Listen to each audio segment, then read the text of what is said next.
No, si pueden venir aquí conmigo el señor Nicolas Hulot, ministro de Estado de Ecología y de la Transición Inclusiva y Ecológica en Francia.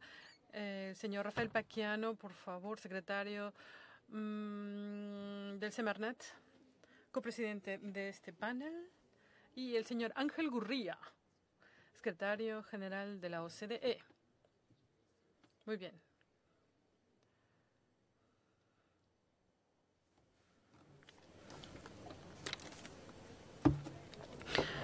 Señor Nicolas Hulot, usted también es copresidente de este panel. Hace algunos días usted dijo que estaba usted dispuesto a acelerar esta transición de aquí a 2050. ¿Cómo ganar esta batalla climática? A ver, pues todos tenemos esta decisión. Vamos a actuar de manera resuelta. Es que no tenemos la alternativa, no nos queda de otra. La única alternativa que tenemos aquí ante nosotros es una ambición. Cuando uno cambia de escala, de magnitud, uno puede entonces obtener los beneficios de lo que hemos invertido. Primero que nada, me gustaría felicitar a todos los participantes en este panel porque Francia está muy orgullosa, muy contenta de poderles recibir aquí. Hay un principio inicial y de hecho me parece a mí que este es el espíritu que vemos aquí en este día. Es más que un principio en realidad, es una necesidad. Es la necesidad de tener una coherencia absoluta.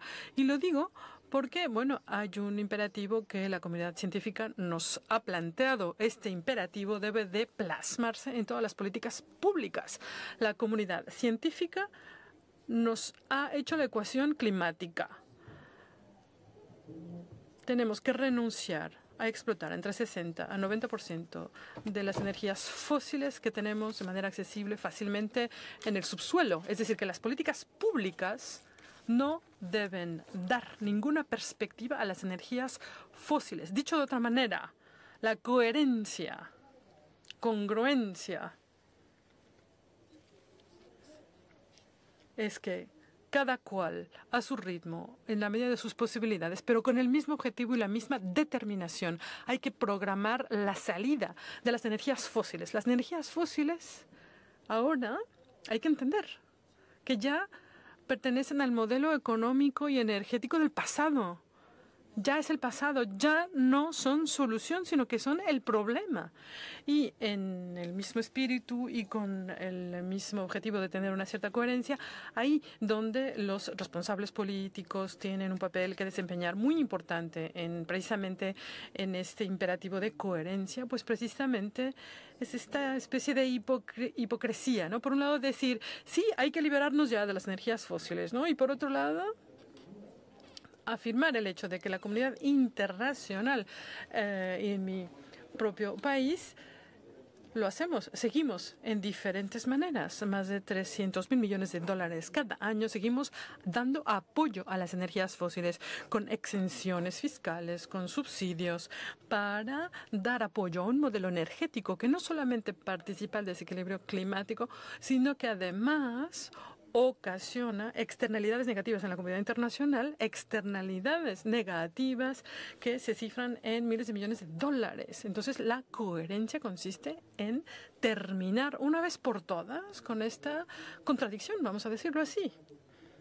Y a veces nosotros pues tenemos una cierta indulgencia, pero ya no es compatible con, o sea, que basta ya con los subsidios. Sí, basta ya.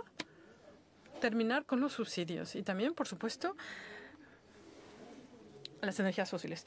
Y también hay que organizar a través de los impuestos, la tributación, que puede ser una palanca muy potente. Vamos a poder, pues, programar un descrecimiento de la explotación de las energías fósiles, por un lado, y al mismo tiempo hay que dar apoyo, hay que apoyar a todo lo que está consensuado, es decir, el desarrollo de las energías renovables, almacenamiento de las energías intermitentes y la eficacia de estas energías renovables. Y ahí el papel del Estado es muy importante, es gravar todo lo que es fósil y tener también un enfoque integral. Ya se acabó el tiempo en el que se podía subcontratar el reto ecológico a un ministro, a un secretario en el gobierno y a un responsable de alguna empresa. No, hay que tener un enfoque integral desde arriba, con 3 principios muy importantes, me parece a mí. El primero, la previsibilidad o la capacidad de prever las cosas, planificar a largo plazo. Cuando uno se fija el objetivo del carbono 2030, el final de los coches térmicos a 2040, cuando hay que cerrar las centrales del carbono en el 2022, pues de manera implícita usted va alineando las inversiones y uno tiene que ir preparando la sociedad para esta transición.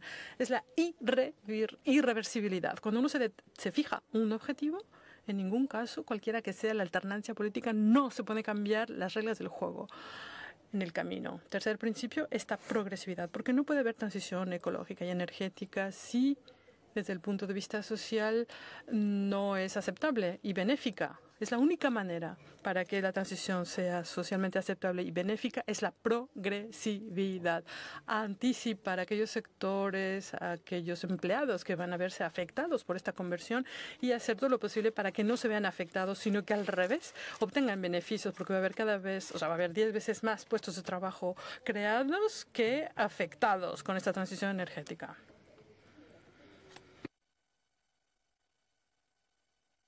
Rafael Paquiano, ¿qué herramientas desea usted utilizar para luchar contra el cambio climático? Muchas gracias. Primero que nada, dejen felicitar al gobierno francés por haber tomado la iniciativa. Este evento es fantástico. Está muy bien. Una vez que hayamos ratificado el Acuerdo de París, como ustedes ya lo saben, todos los objetivos que están incorporados en estos instrumentos jurídicos internacionales no son suficientes. Tenemos que ser más agresivos.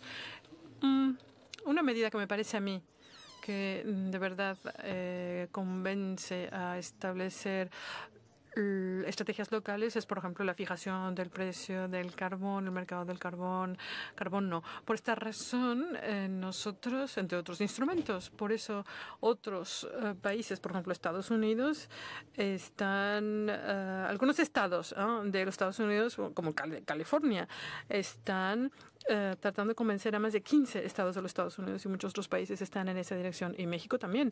México, nosotros necesitamos más finanzas para poder hacer frente al cambio climático. Miles de millones de dólares ya se han, se han comprometido en el Pacto de París y solamente algunos cientos de millones han sido concretados, pero en realidad necesitamos miles de millones para poder llegar al objetivo de menos de 2 grados que contiene el Acuerdo de París. Entonces nosotros en México ya hemos terminado los incentivos fiscales para las energías fósiles. En menos de 5 años hemos podido tener este gravamen y poder recaudar fondos públicos y estamos también dirigiendo esto a inversiones, mercados que además, deseamos conexiones con Estados Unidos y con Ontario, por ejemplo. Deseamos desarrollar un mercado del carbono regional. Sería una estrategia muy interesante para ir avanzando, para disminuir las emisiones. También tenemos una estrategia con América Latina, con Chile, con Colombia y con Costa Rica. Una estrategia para disminuir estas emisiones. Si nosotros creamos conciencia con otros países y otras regiones para adoptar este tipo de estrategias, me parece a mí que es la manera más inteligente. De hecho, es la única en la que de verdad podremos garantizar que de aquí a finales del siglo habremos mantenido el compromiso de menos de 2 grados y el presidente Peña Nieto también vendrá a hablar de esto. Entonces, para usted, la fijación de los precios del carbono es importante para usted. Sí, no solamente el mercado del carbono, sino también los impuestos, gravámenes del carbono. Y sí, son instrumentos muy importantes. ¿Y cuántos países están participando en esto? Bueno, pues, por ejemplo, tenemos aquí, hay 15 estados de los Estados Unidos, Quebec también, Ontario, también Australia, Chile, China, Colombia. Muy bien. Ángel Gurría, la OCDE está en la batalla contra el cambio climático. Tiene usted una nueva herramienta o instrumento que se llama el Green Budget, el presupuesto verde. ¿Cómo funciona esto? Por favor. Bueno, pues esta es una iniciativa que anunciamos hoy. Y Francia y México van a participar en esta iniciativa y van a convertirse en los líderes de esta iniciativa. Simple y sencillamente, ¿en qué consiste? Pues todo lo que hagamos con respecto al gasto público, presupuesto público, ingresos públicos, tiene que verse a través de la perspectiva verde. Es decir, ¿acaso esto es coherente con la reducción de las emisiones? Este gasto público, por ejemplo, porque hay muchos impactos de las políticas públicas y del gasto público que no se está tomando en consideración en su segundo o tercer grado. Estamos lanzando pues esta iniciativa. El segundo punto es un programa de financiamiento e inversiones a favor de las energías limpias. Esto con el apoyo del gobierno danés, sobre todo para los países emergentes, en particular, cómo ayudar a esta transición. También un gran tema primordial es el tema de los precios. Y Nicolás el ministro también, el secretario Semarrat, también ha mostrado el tema de los precios de carbono. Hemos realizado una fórmula muy científica. Decimos, hay que poner un precio muy elevado en el carbono y ya está. Esto es muy científico, ¿eh? Que se diga. Porque, claro, las fórmulas con ETS no solo producen 7, 8, 9 o 10 dólares. Hay que ir hasta 40, 50 de aquí a 2020, de 60 a 80 de aquí a 2030 y, ¿por qué no llegar a 0 emisiones netas en la segunda mitad del siglo? Bueno, ¿hay un problema actual con el precio? Sí, es muy bajo. Sí, tenemos $100 en Suecia y en otros países están subsidiando. Esto es lo que decía Nicolás, que tenemos que desmantelar el tema de los subsidios al consumo de los combustibles fósiles. Por un lado, tratamos de reducir emisiones, pero por otro lado, seguimos haciendo que sea más barato el tener el consumo de las energías fósiles. Hay que ser muy coherentes, congruentes. Señor Nicolas Hulot, a esto del presupuesto verde, ¿podríamos añadir indicadores al presupuesto francés y ver la parte verde de este presupuesto? Sí, de hecho, ya está en el orden del día. Lo importante del precio del carbono es dirigirse hacia un precio idéntico, igual, al cabo de un cierto plazo, porque no todos tienen el mismo nivel de dependencia. Solo quería añadir algo más. Esta palabra coherencia es muy importante. Si no hay coherencia, no hay confianza. La coherencia, consiste en el hecho de que los estados, los protagonistas financieros, los bancos puedan, en aras del clima, hacer gala de la misma audacia que han demostrado en el momento de la crisis financiera. Lo mismo que han hecho, pues que hagan estos esfuerzos o más para salvar al planeta y a la humanidad. Rafael Paquiano, ¿tenemos que salvar a la Tierra, al planeta Tierra hoy? Sí, claro, por supuesto. Yo creo que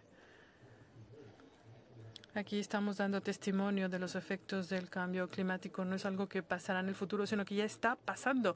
En México sabemos que el cambio climático, estamos sufriendo ya los efectos. Tenemos huracanes, hemos aumentado la ocurrencia de sequías, de inundaciones, toda una serie de fenómenos climáticos. Entonces tenemos que desarrollar metodologías para tener una economía cada vez más verde. Tenemos que definir indicadores para que cada país pueda garantizar que el gasto público está dirigido hacia lo verde. Entonces, ¿usted está dispuesto a poner en práctica este presupuesto verde? Sí, de hecho, estamos trabajando con la OCDE para desarrollar esta metodología. Queremos ponerlo en práctica lo más rápidamente posible. Hemos sido líderes a la hora de hacer frente al cambio climático. Fuimos el segundo país en promulgar una ley para combatir el cambio climático, y también en el marco del Acuerdo de París se ha visto reforzada, y también los precios de las emisiones de carbono. Nosotros deseamos poner en aplicación esta metodología lo más rápidamente posible. ¿Cuántos países creen ustedes que tendrían que aplicar el presupuesto verde? Pues todos. Recordemos que todos los compromisos realizados en París todavía no se han concretado y todavía no van a llegar a poder bajar o quedarnos por debajo de los 2 grados de aumento. O sea, a pesar de estos compromisos, todavía no llegamos. Entonces, el presupuesto verde no es digamos que no es, digamos, la culminación de todas estas acciones. No, es una manera de organizar cómo se concreta. Esto es. Y el hecho de ir país por país, el concretarlo, financiarlos, los compromisos, cientos de millones como parte de la COP21 para ayudar a los países en desarrollo para que puedan cumplir con sus compromisos. Esto forma parte de la puesta en práctica. O sea que no es no solamente objetivos, sino que es necesario también poner herramientas, idearlas y aplicarlas. Y como lo hemos sugerido desde el principio, hay que ir aplicándolo poco a poco. Al mismo tiempo, si uno lo aplica, la economía puede crecer 3, 4, 5% más que lo que se había pensado y lo que estamos viendo actualmente. Entonces, sí es imperativo ético, sí, tenemos que salvar el planeta, sí, es verdad, pero además puede ser algo que económicamente es interesante. Acabamos de publicar un informe que dice invirtiendo en el clima, invirtiendo, en el crecimiento. Es que el defender al medio ambiente puede ser algo bueno para los negocios, para los puestos de trabajo, y esto es lo que tenemos que compatibilizar. Nicolas Hulot, usted hablaba de coherencia. Todos los países tienen que cooperar cada vez más para luchar mejor en contra del el cambio climático. Bueno, en realidad es incluso una oportunidad, porque vamos a conseguirlo juntos o vamos a fracasar, pero todos juntos. Es la primera vez en la historia de la humanidad en la que tenemos que hacer frente a un problema común. Y es también, bueno, un problema, pero también es una oportunidad común. Y la cooperación no es una alternativa, es una necesidad. Y en esta misma idea de la coherencia, pues la coherencia en las políticas públicas consiste en dar la misma energía y medios en la atenuación y mitigación y adaptación. No hay que olvidarse de que el cambio climático ya es una tragedia cotidiana y que tenemos que dar respuestas precisas con cifras para todos aquellos que necesitan ayuda para hacer frente al cambio climático. Y la segunda vertiente, digamos, de coherencia que me gustaría aquí poner en relieve es que cuando las inversiones tienen que contribuir a reducir las emisiones de gases de efecto invernadero. Pero si al mismo tiempo le damos la espalda al deterioro de los ecosistemas, de los humedales, de los arrecifes de coral, no tenemos ninguna posibilidad de ganar esta batalla climática. Tenemos que atribuir pues los mismos recursos para restaurar los ecosistemas, para proteger los ecosistemas, y los bancos multilaterales en general, internacionales, tienen que dar su ayuda, sus recursos en esta dirección. Muchas gracias al señor Paquiano y al señor Gurría. Vámonos a ver un audiovisual y vamos al siguiente panel.